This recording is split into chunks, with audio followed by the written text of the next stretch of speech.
નમસ્કાર મિત્રો, અગાઉના એપિસોડમાં આપણે ભગવાન જગન્નાથજીની રથયાત્રા વિશે ટૂંકમાં માહિતી જાણી. આ એપિસોડમાં આપણે ભગવાન જગન્નાથની રથયાત્રાનો પૂરો ઇતિહાસ જાણીશું. પ્રથમ જાણીએ કે ઓડિશાના પુરી એટલે કે જગન્નાથપુરીમાં યોજાતી જગન્નાથજીની રથયાત્રા એ વિશ્વની સૌથી જૂની, સૌથી ભવ્ય અને સૌથી મોટી રથયાત્રા છે.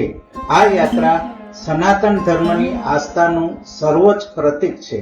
બ્રહ્મપુરાણ, પદ્મપુરાણ, નારદ પુરાણ અને સ્કંદ પુરાણમાં પણ આ રથયાત્રાના વિસ્તૃત વર્ણન જોવા મળે છે. જગન્નાથપુરીની રથયાત્રાનો ઇતિહાસ અને તેમની પાછળની કથાઓની સંપૂર્ણ માહિતી અહીં આપણે જાણીશું. પ્રથમ આપણે જાણીએ કે રથયાત્રા પાછળનો ઇતિહાસ અને પૌરાણિક કથાઓ શું છે. પુરીની રથયાત્રા શરૂ થવા પાછળ મુખ્યત્વે બે કથાઓ પ્રચલિત છે. પહેલી, રાજા ઇન્દ્રધુમ્ન અને મંદિરની સ્થાપના. 12મી સદીમાં માલવા દેશના રાજા ઇન્દ્રધુમ્ને સ્વપ્નમાં ભગવાન વિષ્ણુના આદેશથી પુરીમાં ભવ્ય મંદિરનું નિર્માણ કર્યું હતું. ભગવાનની મૂર્તિઓ લાકડાની એટલે કે કાષ્ઠની બનાવવામાં આવી હતી એવું માનવામાં આવે છે. ત્યારે ભગવાનની રથયાત્રાની પરંપરા પણ આ રાજા દ્વારા શરૂ કરવામાં આવી હતી. બીજી એક પ્રચલિત કથા અનુસાર એકવાર ભગવાન શ્રી કૃષ્ણ એટલે કે ભગવાન જગન્નાથની નાની બહેન સુભદ્રાએ નગર જોવાની ઈચ્છા તેમજ દ્વારકા ભ્રમણ કરવાની ઈચ્છા વ્યક્ત કરી હતી. ત્યારે ભગવાન જગન્નાથ અને મોટા ભાઈ બલભદ્ર એટલે કે બલરામ પોતાની બહેનને રથમાં બેસાડી નગર ચર્ચાએ નીકળ્યા હતા. આ યાદમાં દર વર્ષે રથયાત્રા યોજાય છે તેવું પણ માનવામાં આવે છે. આ યાત્રા જગન્નાથ મંદિરથી શરૂ થઈ આશરે 3 કિલોમીટર દૂર આવેલ ગુંડીચા મંદિર સુધી જાય છે. ગુંડીચા મંદિરને ભગવાનના માસીનું ઘર માનવામાં આવે છે. ભગવાન ત્યાં પોતાની બહેન અને ભાઈ સાથે 9 દિવસ માટે રોકાય છે.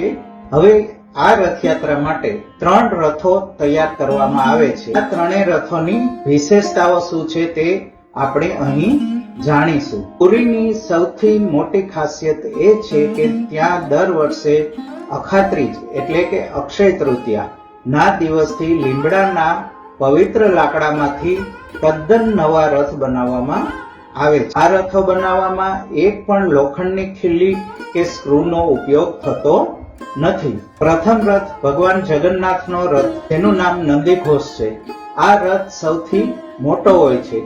તેની ઊંચાઈ 45.6 ફૂટ હોય છે અને તેને 16 પૈડાઓ હોય છે. તેમજ તેનો રંગ લાલ અને પીળો હોય છે. ભગવાન જગન્નાથજી બ્રહ્માંડના નાથ હોવાથી તેને નંદીઘોષ કે ગરુડ ધ્વજ કહે છે. બીજો રથ છે ભાઈ બલભદ્રનો. તે રથનું નામ છે તાલધ્વજ. આ રથની ઊંચાઈ 45 ફૂટ હોય છે અને તે રથને 14 પૈડાઓ હોય છે. તેમજ તેનો રંગ લાલ અને લીલો હોય છે. ત્યારબાદ ત્રીજો રથ હોય છે બહેન સુભદ્રાનો. તેમનું નામ દર્પદલન કે કલ્પધ્વજ હોય છે. આ ત્રણેયમાં સૌથી નાનો રથ છે. તેની ઊંચાઈ 44.6 ફૂટ હોય છે અને તેને 12 પૈડાઓ હોય છે.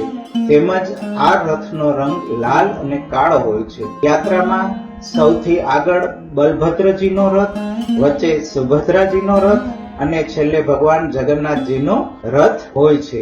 રથયાત્રા સાથે જોડાયેલી મહત્વની વિધિઓ શું હોય છે તે હવે આપણે જાણીશું. રથયાત્રાના 15 દિવસ પહેલા જેઠ સુદ પૂનમે ભગવાનને 108 ઘડાના સુગંધિત જળથી શાહી સ્નાન કરાવાય છે. આ સ્નાન પછી ભગવાન 15 દિવસ સુધી બીમાર પડી જાય છે અને ગર્ભગૃહમાંથી એકાંતવાસ, જેને અણસર કે અનાવસર કહેવામાં આવે છે, ત્યાં જાય છે. આ દિવસો દરમિયાન વૈદ્ય ભગવાનને જડીબુટ્ટીઓનો ભોગ ચડાવે છે. બીજું છે નવયૌવન દર્શન. 15 દિવસ પછી અષાઢ સુદ એકમના દિવસે ભગવાન સંપૂર્ણ સ્વસ્થ થઈને ભક્તોને દર્શન આપે છે. છેરા પહરા, પવિત્ર સફાઈ વિધિ. રથયાત્રાના દિવસે પુરીના ગજપતિ રાજા સોનાની સાવરણીથી ત્રણેય રથના માર્ગ અને રથની પ્રતિકાત્મક સફાઈ કરે છે. આ વિધિ દર્શાવે છે કે ભગવાન સામે રાજા હોય કે સામાન્ય માણસ, બધા સરખા સેવક છે.